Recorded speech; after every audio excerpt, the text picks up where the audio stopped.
Om Swastiastu. Assalamualaikum warahmatullahi wabarakatuh. Salam sejahtera untuk kita semua. Baik, di sini kami akan membahas ruang kolaborasi topik 4, yaitu tentang kerangka strategi mata kuliah pemahaman tentang peserta didik dan pembelajarannya. Adapun kelompok kami, yaitu yang pertama Iketut Puspa Yoga Ariana, yang kedua Nur Komariah, yang ketiga Loh Gede Nunung Erayani, dan yang terakhir Nimade Ayu Ratami. Untuk mempersingkat waktu, kami mulai saja presentasi yang pertama, yaitu oleh Yoga. Untuk Yoga, dipersilakan.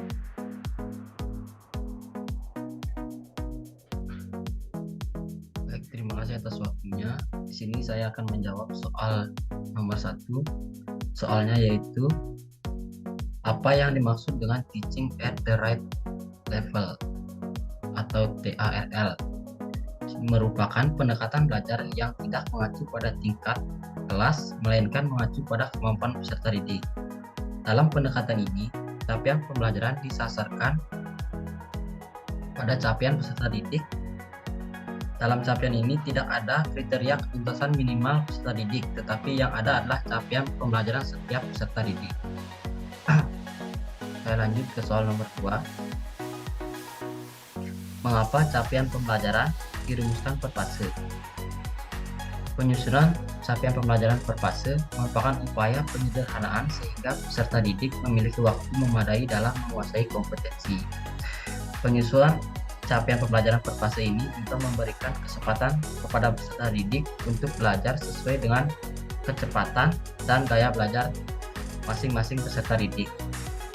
Selain itu, penyusunan capaian pembelajaran per fase berguna bagi guru dan satuan pendidikan. Guru dan satuan pendidikan dapat memperoleh keleluasaan dalam menyesuaikan pembelajaran sehingga selaras dengan kondisi dan karakteristik peserta didik. Sekian yang dapat saya sampaikan. Dilanjutkan oleh Nur Komariah untuk menjawab soal nomor 3. Baik, terima kasih waktunya. Soal nomor 3, apa yang Anda pahami tentang capaian pembelajaran? Nah, capaian pembelajaran itu merupakan kompetensi yang harus dicapai peserta didik pada fase perkembangan. Nah, di SD itu ada 3 fase. Yang pertama fase A untuk kelas 1-2, selanjutnya ada fase B untuk kelas 3 dan 4, dan yang terakhir ada fase C untuk kelas 5 dan 6. Soal selanjutnya, mengapa perlu capaian pembelajaran? Nah, capaian pembelajaran ini digunakan untuk mengidentifikasi tujuan belajar agar lebih terukur gitu untuk peserta didiknya. Nah, capaian pembelajaran dirumuskan per fase seperti kata Yoga tadi untuk membedakan dengan kelas, karena bisa aja loh dalam satu kelas itu terdapat beberapa peserta didik yang ada di fase yang berbeda begitu. Selanjutnya soal nomor 5.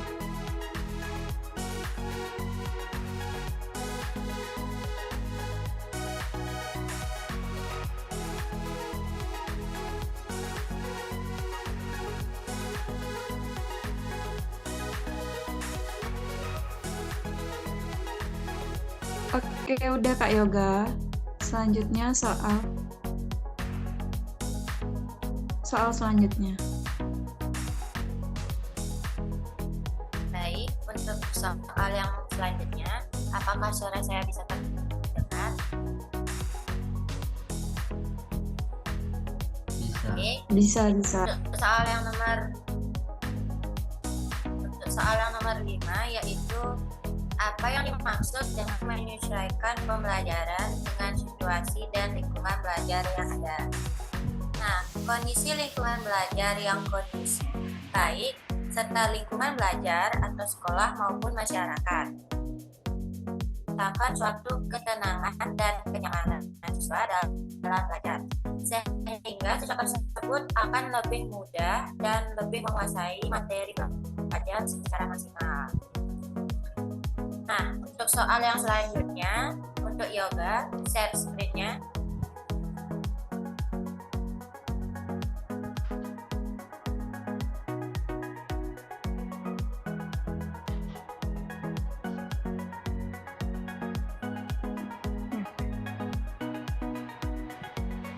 Ya langsung saja, soal nomor 6. Apa itu capaian pembelajaran pada setiap fase? Nah, seperti yang sudah dijelaskan oleh Nur tadi, setiap jenjang pendidikan itu terdiri atas berbagai fase. Nah, capaian pembelajaran pada setiap fase itu merupakan suatu kompetensi pembelajaran yang harus dicapai murid pada setiap fase perkembangannya, yang dimulai dari fase fondasi pada PAUD.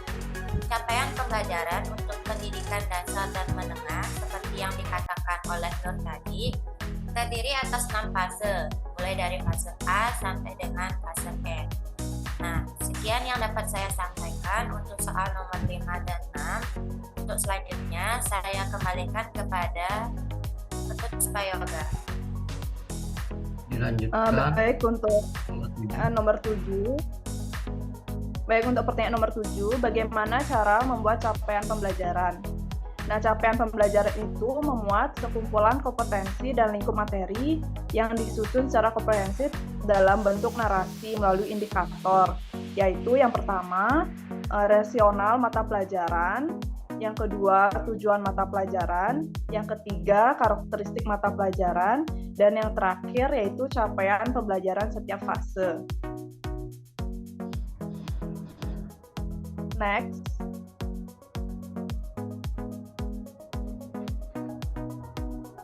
Nah,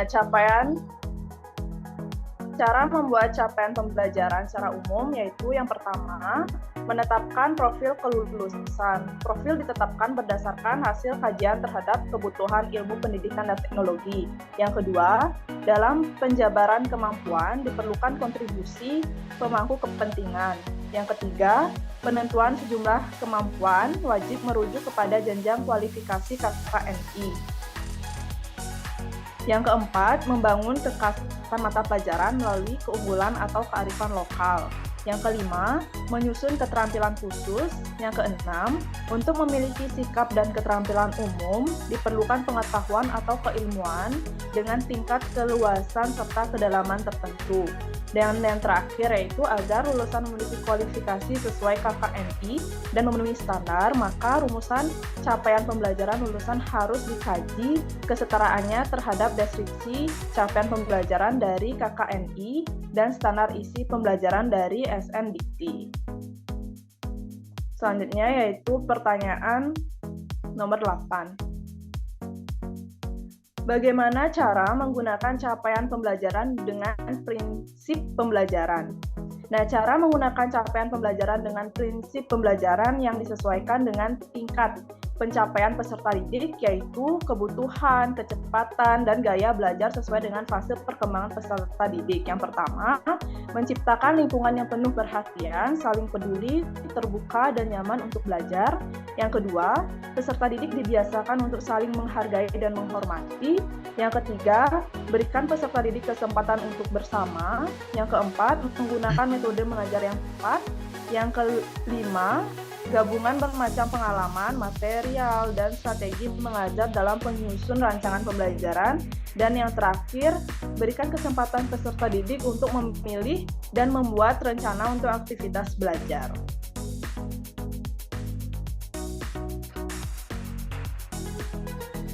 Baik, dari beberapa pertanyaan yang sudah kami paparkan tadi, dapat kami simpulkan bahwa capaian pembelajaran sangat diperlukan oleh satuan lembaga pendidikan untuk mencapai tujuan pembelajaran yang telah dibuat, sehingga peserta didik mendapatkan pemahaman serta pengetahuan dalam kehidupan yang nyata.